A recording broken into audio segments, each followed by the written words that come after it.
So the Transport Minister Barbara Creecy has disbanded the Road Accident Fund Board, citing persistent governance failures mounting to default judgments and poor handling of the suspended CEO. The SCOPA chairperson, Zibi, who launched a parallel inquiry into the alleged financial mismanagement and maladministration at the fund, has welcomed the move by Creecy. For more on this, let's now speak to the Transport Portfolio Committee chairperson, Donald Selamolela. Donald, a very good morning to you. Thank you so much for making time for us this morning.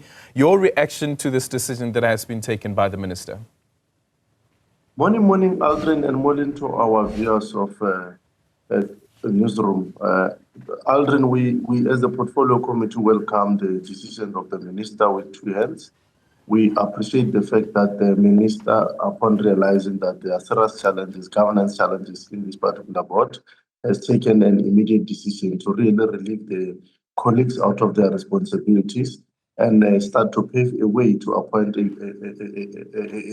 a governance structure that will obviously be able to take the institution forward.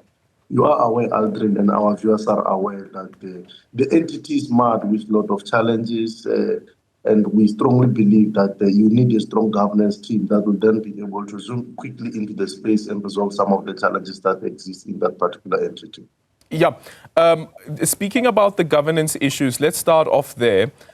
From the committee side, from all of the oversight that you have conducted, even during the sixth administration, why has it taken this long to get to this particular point? Because I remember even when Mkhuleko Hlenga was the chairperson of SCOPA at the time, who's now the Deputy Minister of Transport, these are concerns that were being highlighted even back then already. Look, you all know, Aldrin, that decision-making within a government process is a process. So I would imagine that the predecessor minister and the current minister would have already, of course, been seized with various issues in relating to what is happening in the governance structures. And I must indicate that, as you might have seen, one of our most televised oversight interaction with the portfolio, it became clear that the board is incoherent, that the board is out of tune with what's actually happening on the ground. But subsequent to that, this is compounded by, as the statement of the minister would have said, the manner in which the board generally itself recklessly handled the suspension and of their chief executive officer. So there would have been a lot of issues in relation to that, and the challenges that exist in the board that to a great extent it would seem they have been concealed. Yeah, and that again, the handling of the CEO suspension, it was a mess. At some point he's on leave, at some point he's not on leave, and then he is suspended. But during his press briefing, and I think during interviews that we've had with him as well, he speaks about divisions within the board itself. So even if the minister then appoints a new board to the Road Accident Fund, how do you ensure that that board is not divided and doesn't end up the way that this board has ended up, where you have these divisions? And his accusation being also amongst some of the board members is that they were protecting certain interest, private interest outside of the Road Accident Fund. Look, and that is our call, Aldrin and viewers. Our call to the ministry, and we have implored this to the ministry, that we would want to see, one, that he must act as speedily as possible so that we do not have a vacuum that currently exists. Now, if you sit here, we don't have a board.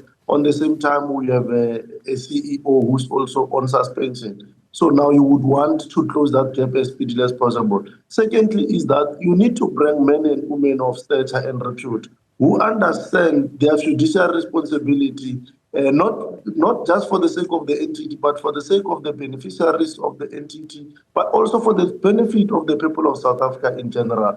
Because that particular entity, the government, when it took a decision to ensure that that particular entity evolved as it has evolved, it was more in the interest of our people, in the interest of victims of accidents and so forth. So you can't afford to have a board that creates a mockery, like the mockery that South Africans have seen when that board appeared before us on the 12th, if not the 13th of June this year.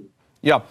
Now there is the process that would lead to the appointment of a CEO of the Road Accident Fund. Collins Letsoalo has attempted to stop that particular process in terms of the advertisement as well as the appointment of the CEO.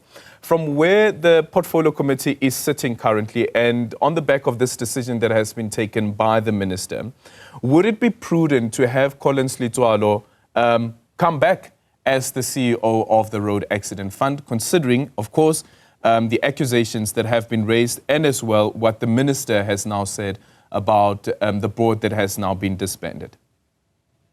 Look, for me to comment on that, Aldrin, it will be ultra virus because it's purely a province or a terrain of the executive.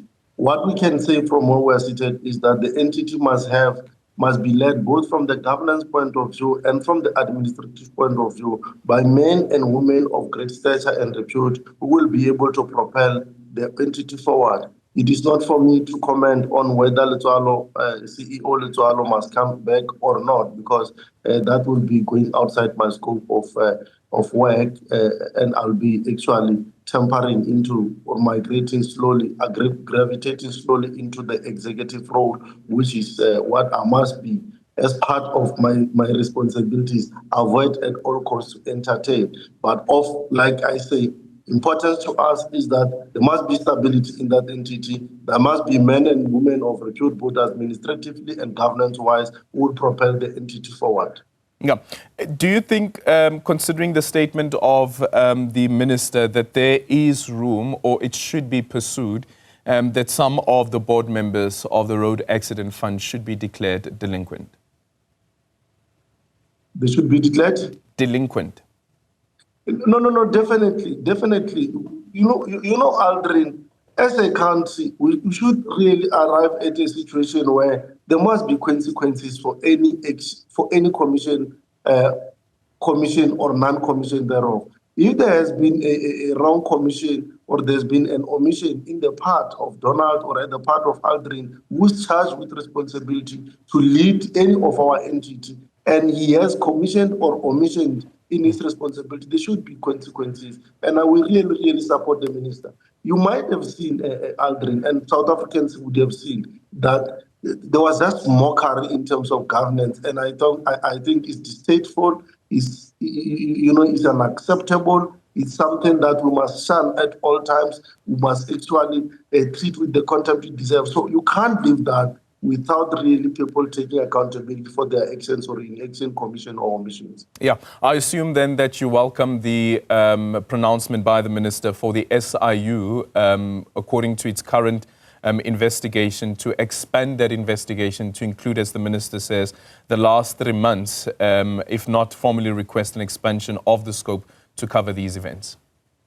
We definitely support the ministry. We support the executive in those particular actions because we strongly believe that they'll take us closer to understanding what is happening, including these allegations that have been made that some of the board members represent certain interests of certain quarters in our society. Because our understanding is that all and sundry, when they're given responsibility, their fiduciary duty, especially if it's RAF, it will be to the beneficiaries and to the people of South Africa.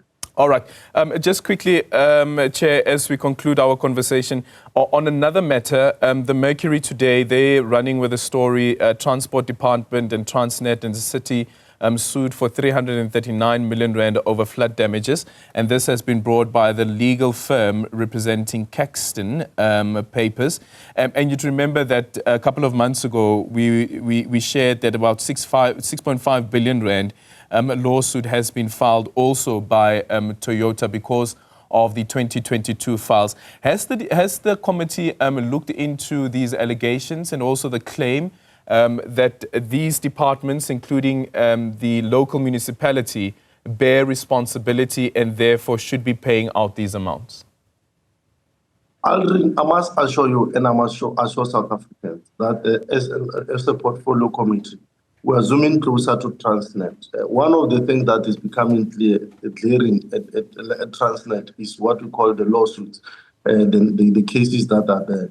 we're zooming very, very close to that, and we'll be making our pronouncement in our engagement with them, because the last time we engaged with them, we made it clear that we're worried about the actual lawsuits that are there.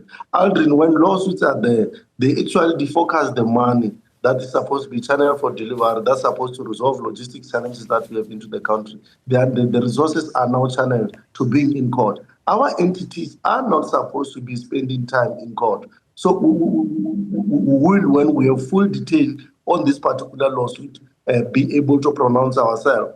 But I must indicate that we are worried about the number of lawsuits that this entity of ours is faced with. Whether there are a lot of them, and we have already raised it with them, but we are zooming very, very close to that particular matter. And as you will know, when we zoom into that particular matter, we'll give it our all to really get to the crux and the root of what is actually happening.